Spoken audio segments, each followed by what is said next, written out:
Good afternoon students.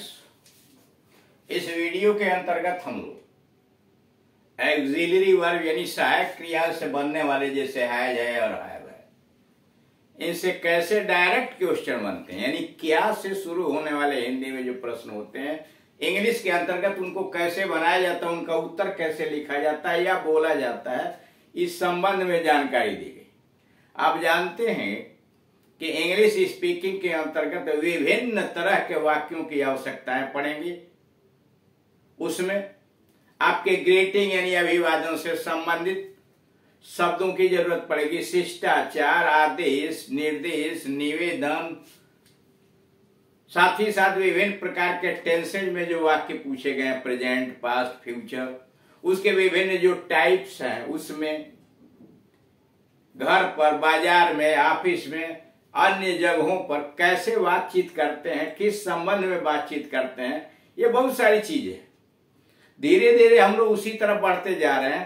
पहले हम लोग अधिक से अधिक वाक्यों की संरचना के विषय में जानकारी प्राप्त करें, अधिक से अधिक शब्दों को संजो रहे हैं, वोकेबुलरी, वाक्यांश यानी फ्रेज और छोटे छोटे स्पीचेस का भंडार हम अपने पास कलेक्ट कर रहे हैं, ताकि जब हम आगे बढ़े हमारे पास सब कुछ हो, ताकि हम धारा प्रवाह अंग्रेजी बोल सकें। इसके लिए बहुत कुछ आवश्यक है कि हम सकारात्मक सोच रखें, डिटर्मिनेशन करें और उसी के अनुरूप प्रयत्न शुरू करें और उस प्रयास को अनवरत बनाए रखें। साथ ही साथ जो सैद्धांतिक रूप से हम इन चीजों को ग्रहण कर रहे हैं उसे प्रैक्टिकली हम लागू भी करें, उन्हें व्यवहारतन हम किसी व्यक्ति के साथ बोलचाल करने की सोचें। अकेले भी बैठे हैं तो वीडियोस के माध्यम से हम लिसनिंग या सुनने का प्रयास करें, उच्चारण करने के यानी बोलने का प्रयास करें, चेहरे से उस तरह का हाव भाव बनाने का प्रयास करें, मन का डर निकालने का प्रयास करें। ये सारी बातें हैं, जैसे लिसनिंग सुनना, रीडिंग पढ़ना, रियलाइजिंग उस बात को समझना, मनन करना, thinking about it and speaking और उसके विषय में बोलना, राइटिंग लिखना, बहुत सारी विधाएं जिसको जानना अति आवश्यक है। यहां पर आप जानते हैं कि प्रेजेंट टेंस में 4 टाइप्स होते हैं, present indefinite, present continuous, present perfect continuous. विस्तृत अध्ययन के लिए कि इनका कैसे अफर्मेटिव, निगेटिव, इंट्रोगेटिव में सेंटेंसेस बनाए जाते हैं, आप इस चैनल के ट्रांसलेशन वाले भाग में जाइए, वहां टाइप कीजिए translation bye KD Singh and Gunjan English coaching, सारे वीडियो आ जाएंगे, वहां बड़ा विस्तृत रूप से सभी ट्रांसलेशन आपको सिखलाए गए हैं। यहाँ पर क्वेश्चन की बात की जाए कि अगर स्पीकिंग इंग्लिश के अंतर्गत क्वेश्चन पूछे जा रहा है तो उसका जवाब कैसे दिया जा रहा है, आप कैसे क्वेश्चन पूछेंगे, आप उसका जवाब कैसे देंगे। उसी पहले आइए प्रेजेंट परफेक्ट में हैज और हैव से बनने वाले प्रश्न तथा उत्तर। यानी हैज और हैव सहायक क्रिया के रूप में आप जानते हैं कि प्रेजेंट परफेक्ट में लगता है। प्रेजेंट परफेक्ट का मतलब जो काम हो चुका है लेकिन जिसके काम हुए अभी अभी हुआ है, यानी थोड़े समय पहले वह काम हुआ है। जैसे राम और श्याम 2 को पत्र बनाया गया है। राम पूछता है श्याम से, क्या रीता को तुमने पत्र लिखा है? क्या रीता को तुमने पत्र लिखा है? Have you written any letter to Rita? Have you written any letter to Rita? क्या तुमने रीता को कोई पत्र लिखा है? Have you written any letter to Rita? और श्याम जवाब दे, हाँ मैंने उसे लिखा है, हाँ मैंने उसे लिखा है। Yes, I have written to her. हाँ मैंने उसे लिखा है। Yes, I have written to her. फिर आगे पूछता है राम, क्या उसने तुम्हारे पत्र का जवाब दिया है, उत्तर दिया है? क्या उसने तुम्हारे पत्र का उत्तर दिया है? Has she replied to your letter? Has she replied to your letter? Shyam कहता नहीं, उसने नहीं दिया है। No, she hasn't. She hasn't यानी she has not. No, she hasn't. Yes, she has not. Ram फिर पूछता, क्या तुमने खाना खा लिया है? Have you taken your meals?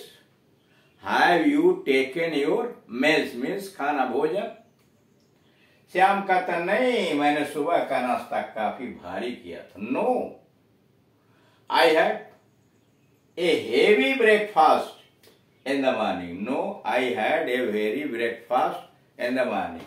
अब यहां देखिए, इस प्रश्न का जवाब भी दिया गया है, और चूंकि सेंटेंस निगेटिव में आ रहा है तो इसलिए उसका जवाब भी आगे दे दिया जा रहा है कि क्यों ऐसा है कि नहीं लिया है, तो इसीलिए कारण नहीं, यानी मैंने नाश्ता नहीं किया है, क्या कहते हैं, नहीं भोजन नहीं किया है, क्योंकि आई had a heavy breakfast in the morning. सवेरे मैंने भारी भरकम नाश्ता किया। राम फिर पूछता क्या तुम उसके घर गए थे, मतलब रीता के घर गए थे।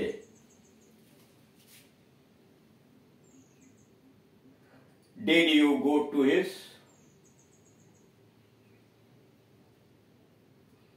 प्लेस। श्याम कहता नहीं, अभी मुझको जाना है। No, I have yet to go. अभी एट का मतलब अभी। नो, नहीं गया था, I have yet to go. अब आइए हैज बीन और हैव बीन। हैज और हैव बीन का प्रयोग यह प्रेजेंट परफेक्ट कंटिन्यूअस टेंस में होता है। इसकी पहचान यह होती है कि इसके अंतर्गत कोई कार्य बीते हुए समय के निश्चित या एक अनिश्चित समय से जारी है जो वर्तमान में चल रहा है। मतलब इस काल के अंतर्गत कार्य जारी है और उस कार्य के जारी होने का समय भी दिया रहता है। सिंगुलर नंबर और थर्ड पर्सन के साथ हैज भी लगा के मुख्य क्रिया में आईएनजी जोड़ दिया जाता। और आई हुआ, यू हुआ, दे हुआ, वी हुआ, अन्य बॉयज गर्ल्स इत्यादि बहुवचन हुए तो उनके साथ है भी लगा के मुख्य क्रिया में आईएनजी जोड़ा जाता है।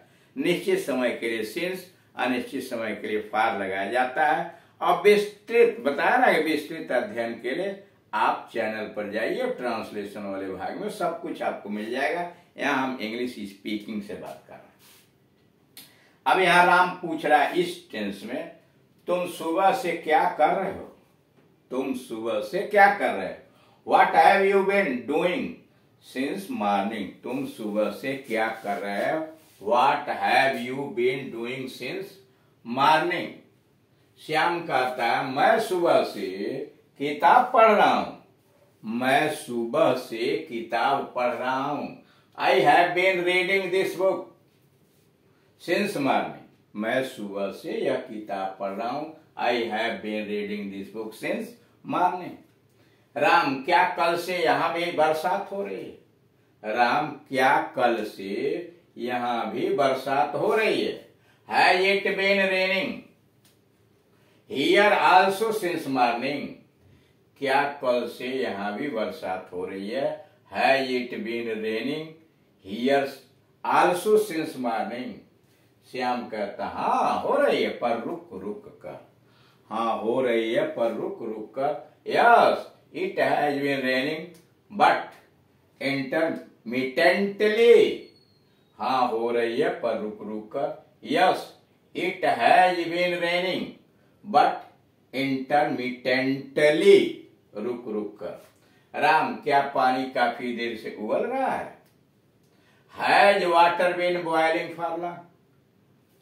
राम क्या पानी काफी देर से उबल रहा है। Has water been boiling for long.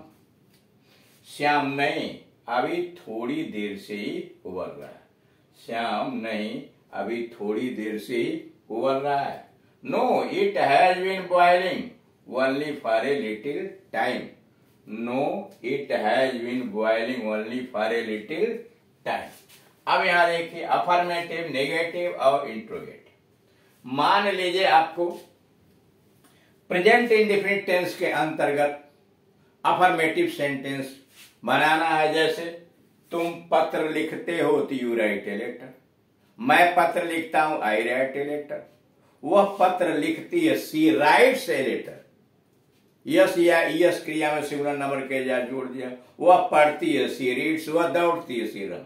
Negative बनाना हो आई, वी, यू, वे, दे इत्यादि बहुवचन कर्ता के साथ डोंट या डू नॉट लगा देते हैं, क्रिया फर्स्ट फॉर्म की हो जाती है। जैसे मैं पत्र नहीं लिखता हूं, I do not write a letter. तुम पत्र नहीं लिखते हो, you do not write a letter. लेकिन अगर सिंगुलर नंबर का वर्ब है, जैसे वह पत्र लिखती है, तो निगेटिव बनाओगे तो वह पत्र नहीं लिखती है, she does not write a letter. अब इंट्रोगेटिव पर आइए, क्या मैं पत्र लिखता हूं, do I write a letter. क्या तुम पत्र लिखते हो, do you write a letter. क्या वह पत्र लिखती है, does she write a letter. ठीक, अब विस्तृत स्तर पे बताया ना, चैनल पर जाइए। आप प्रेजेंट कंटिन्यूअस टेंस में आइए। प्रेजेंट कंटिन्यूअस टेंस के अफर्मेटिव बनाने के लिए इज आर एम सहायक क्रिया लगती है, मुख्य क्रिया में आईएनजी जुड़ा रहता है। जैसे वह पत्र लिख रही है, she is writing a letter. मैं पत्र लिख रहा हूं, I am writing a letter. तुम पत्र लिख रहे हो, you are writing a letter. Negative बनाना हुआ तो इज आर एम के बाद नॉट डाल दीजिए। वह पत्र नहीं लिख रही है, she is not writing a letter. मैं पत्र नहीं लिख रहा हूं, I am not writing a letter. तुम पत्र नहीं लिख रहे, you are not writing a letter. Interrogative बना लीजिए तो इज आर एम को कर्ता के पहले रख दीजिए। जैसे क्या वह पत्र लिख रही है, is she writing a letter. क्या मैं पत्र लिख रहा हूं, am I writing a letter. क्या तुम पत्र लिख रहे हो, are you writing a letter. अब प्रेजेंट परफेक्ट पर आइए, हैज और हैव से रहता है। वह पत्र लिख चुकी है, she has written a letter. मैं पत्र लिख चुका हूं, आई हैव रिटन लेटर। तुम पत्र लिख चुके हैं, you have written a letter. Negative बनाइए तो नॉट उसके बाद डाल दीजिए। मैं पत्र नहीं लिख चुका हूं, I have not written letter. तुम पत्र नहीं लिख चुके, you have not written letter. वह पत्र नहीं लिख चुकी है, she has not written a letter. क्या वह पत्र लिख चुकी है, interrogative, has she written a letter. क्या तुम पत्र लिख चुके हो, have you written a letter. क्या मैं पत्र लिख चुका हूं, have I written a letter. अब आइए प्रेजेंट परफेक्ट कंटिन्यूअस टेंस में, इसमें हैज बीन, हैव बीन सहायक क्रिया लगती है, मुख्य क्रिया में आईएनजी लगता है। निश्चित समय के लिए सिंस, अनिश्चित समय के लिए फॉर लगता है। जैसे क्या वह सवेरे से पत्र लिख रही है, नहीं सॉरी, वह सवेरे से पढ़ रही है। वह सवेरे से पढ़ रही है, she has been reading since morning. मैं सवेरे से पढ़ रहा हूं, I have been reading since morning. तुम सवेरे से पढ़ रहे, you have been reading since morning. वह सवेरे से नहीं पढ़ रही है, सी हैज नॉट, एक सहायक क्रिया के बाद नॉट लगाइए, she has not been reading since morning. मैं सवेरे से नहीं पढ़ रहा हूं, I have not been reading since morning. तुम सवेरे से नहीं पढ़ रहे हो, you have not been reading since morning. अब इंट्रोगेटिव बना लीजिए, क्या वह सवेरे से पढ़ रही है, has she been reading since morning. क्या मैं सवेरे से पढ़ रहा हूं, have I been reading since morning. क्या तुम सवेरे से पढ़ रहे हो, have you been reading since morning. तो ये है चारों tenses, affirmative, negative, interrogative. Short में आपको बता दिया गया, बताया विस्तृत स्तर में। आप ट्रांसलेशन वाले पार्ट में जाइए, वहां सब कुछ मिल जाएगा। Thank you.